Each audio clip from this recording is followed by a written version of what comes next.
Hey guys, Happy New Year! So what is the first game console in 2021? It must be Anbernic RG351M. This device seems like working great and it may be the best open source handheld this year.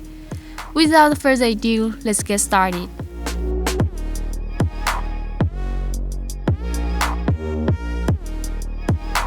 From the name of 351M, we know the console is made of metal. I don't see any difference to 351P in terms of the input by now. It's also available in space gray, but I chose the matte black. I can feel the quality is extremely good, the case is sleek. Also, we have the compact and rigid buttons without rattling. But you know what? My first impression of it is a heavy weight. Yes, it feels like a brick. 351M weighs about 264 grams. It's like that 2 picks of RGB10 Pro in my hand. The key specs of RG351M are pretty similar to RG351P. To introduce the device for new people here, RG351M is an open-source handheld powered by a quad-core 1.5 GHz, 1 GB RAM RK3326 processor, which supports most emulators up to PSP. It has a built-in 3500 mAh battery and has a metal shell. Okay, let's turn the device on.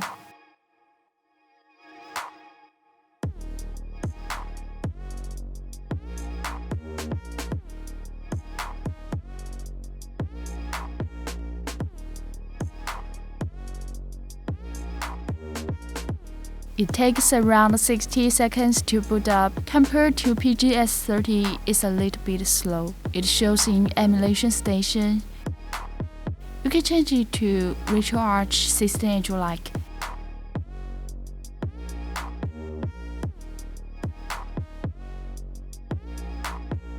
And then we locate the ROMs by load content option.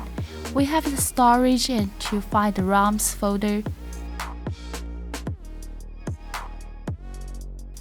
Emulators are involved. The screen is 3.5-inch IPS OLED with a resolution of 480 by 320 pixels. It's the same as RG351P. I find there is white thread on the left side of the display. I don't know if that is an issue of light linking. It's distinct under the dark environment. But the view angle is great by observing the display from different angles.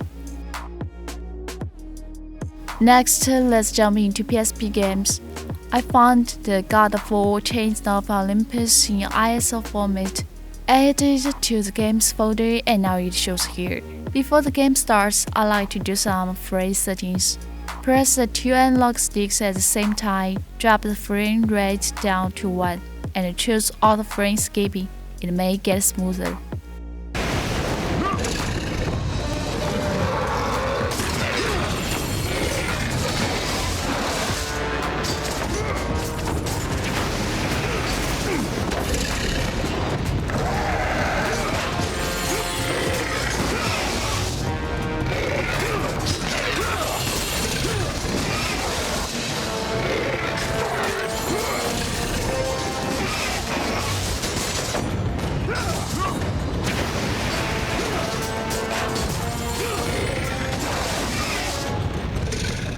It runs better than I expected, except for the attack action. The game starts correctly. We can't expect much, it's hard to run at full speed. I mean 351M is powerful enough in the retro game consoles we have. The screen offers ultra smooth and beautiful visuals here. I still remember when I played Ridge Racer on the 351P, the car runs very slow and the audio gets crackling.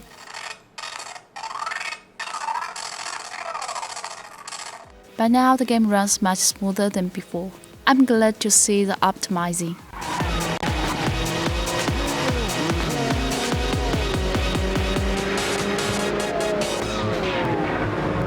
You got it! You can pass him! This shouldn't be a problem.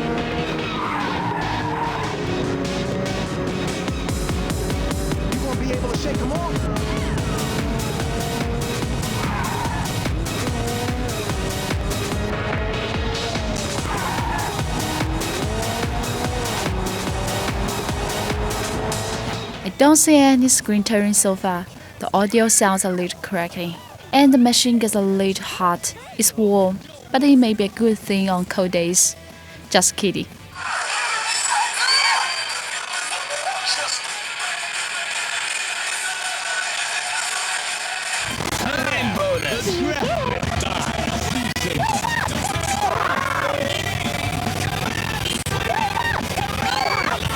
Shall we? All right, hold tight.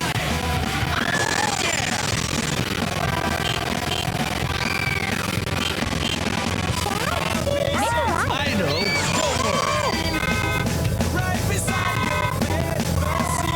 Time bonus. Playing fighting games like Soul Blade on this unit is not easy, cause it's hard to take full control. I must have put a little more force than usual. You win. Battle 2, fight.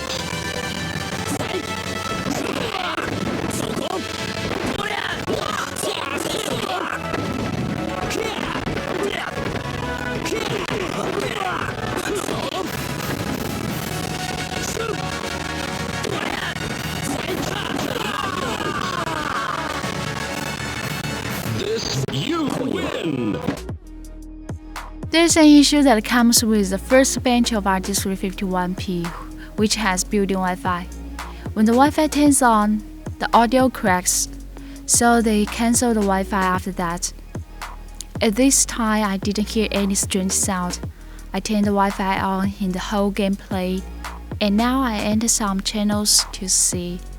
It seems pretty smooth.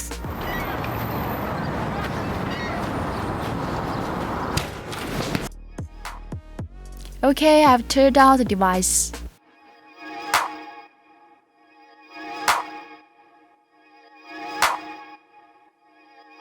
This is where the CPU sits in.